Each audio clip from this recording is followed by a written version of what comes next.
Hi guys, welcome back to the channel and thanks for joining me today for another video.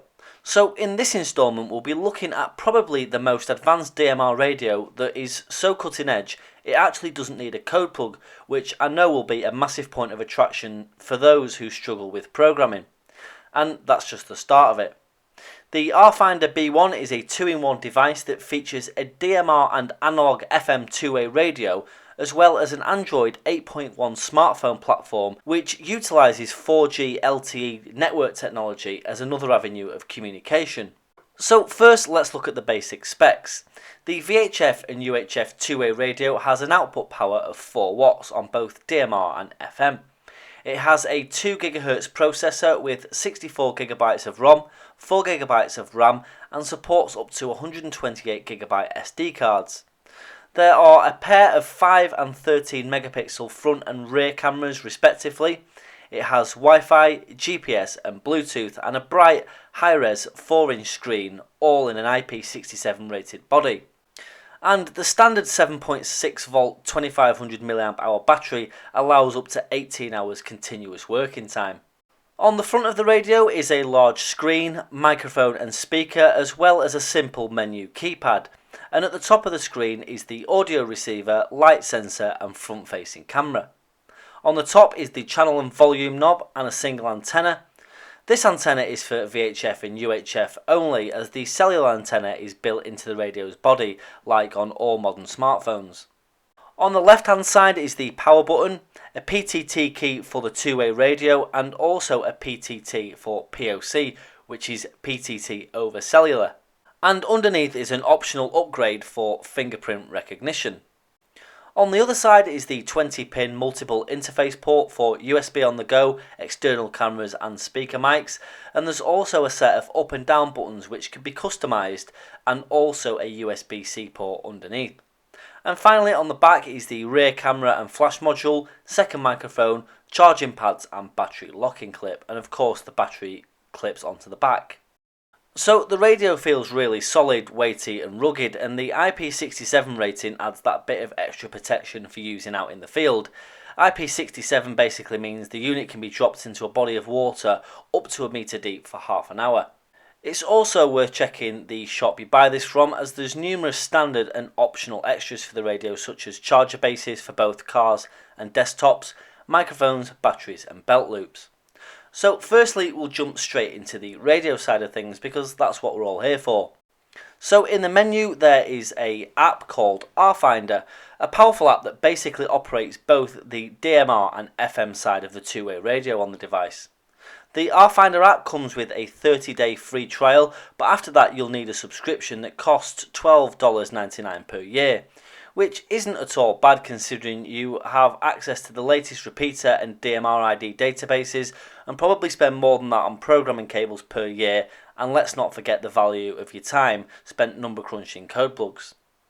The first time you open the app you'll have to register before operating the radio, and the app will ask you for your DMR ID the first time you try and access a DMR repeater. So once you've opened up the app and you've registered, you'll see a list of repeaters on the screen.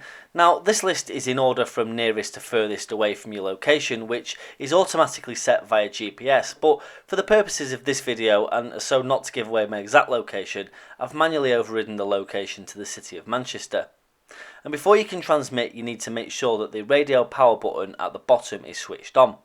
So you can see here each repeater displays its name, frequency, shift, CTCSS, mode and distance, and also direction from your location.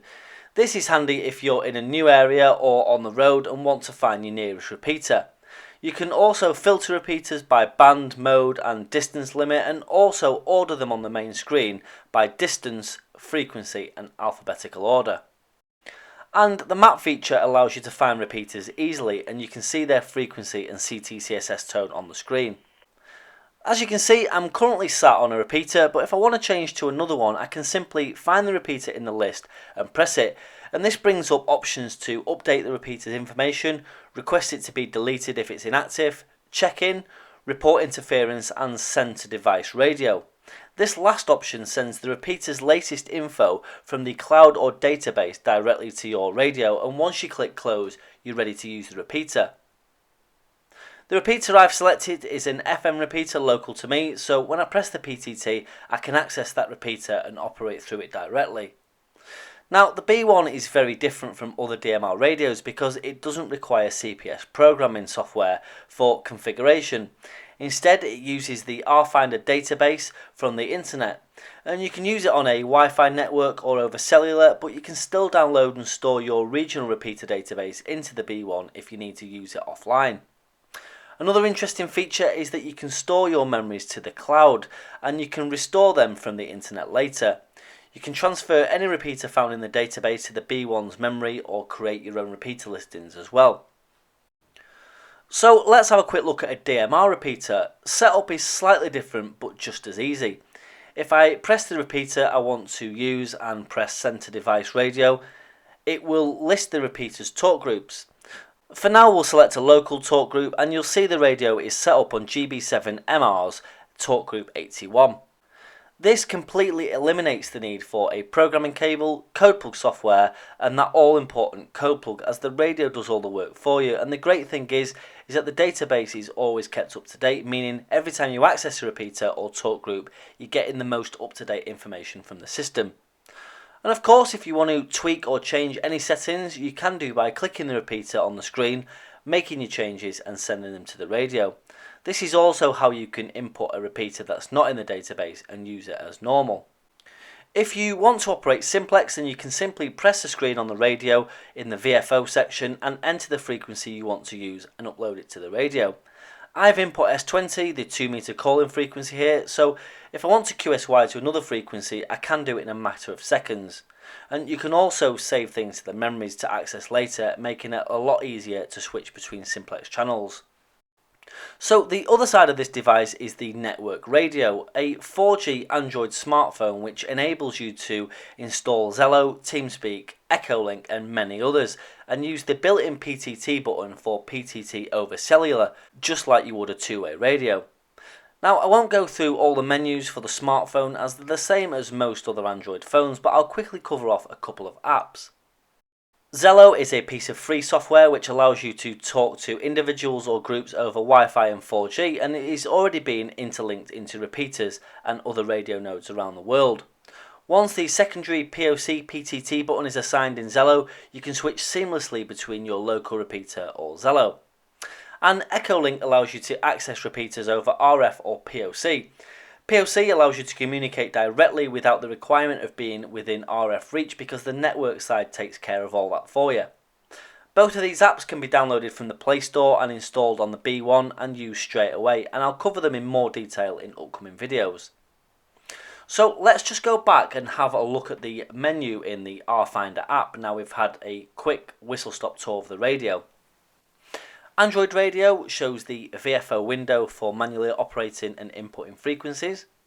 Memories gives access to your saved memories and zones. BM hotspot mode allows you to set the call channel for your DMR hotspots to use with the Brandmeister network.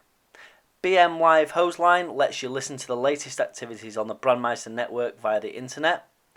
Filter allows you to filter bands and modes from the database depending on your desired mode or frequency of operation. Repeater list gives the up-to-date repeater list on the bottom half of the screen. Echolink nodes brings up a list of repeaters with an active Echolink node. Social check-ins is quite an interesting one. If you log into Facebook from the app, your repeater check-in will be posted on your timeline. Your friends who follow you will now see your check-in on their newsfeed. Call sign lookup allows you to search for the name and address of a call sign holder. Social settings lets you choose how you share your repeater check-ins with APRS. Then we've got location override. Many app features require a GPS location, but if you're operating from an area with no GPS signal or you don't want to use your exact location, you can enter your location or another location manually. Continental preload allows you to download your region's database into the B1 memory, for example North America or Europe, etc. Subscription info shows your RFinder app subscription details including the expiration date. Reset login info lets you restart the registration process. Advanced settings lets you change things like the offset for DMR, which you shouldn't really need to do. And finally, load DMR user DB lets you download the latest DMR ID database directly into the radio. So I'll leave part 1 here. Stay tuned for upcoming parts when we'll be doing some on-air tests with this radio on both the amateur radio bands and POC applications. If you'd like to get your hands on one of these amazing bits of kits, I'll leave a link in the description below to Moonraker, a fantastic radio shop based here in the UK, so you can have a look for yourself.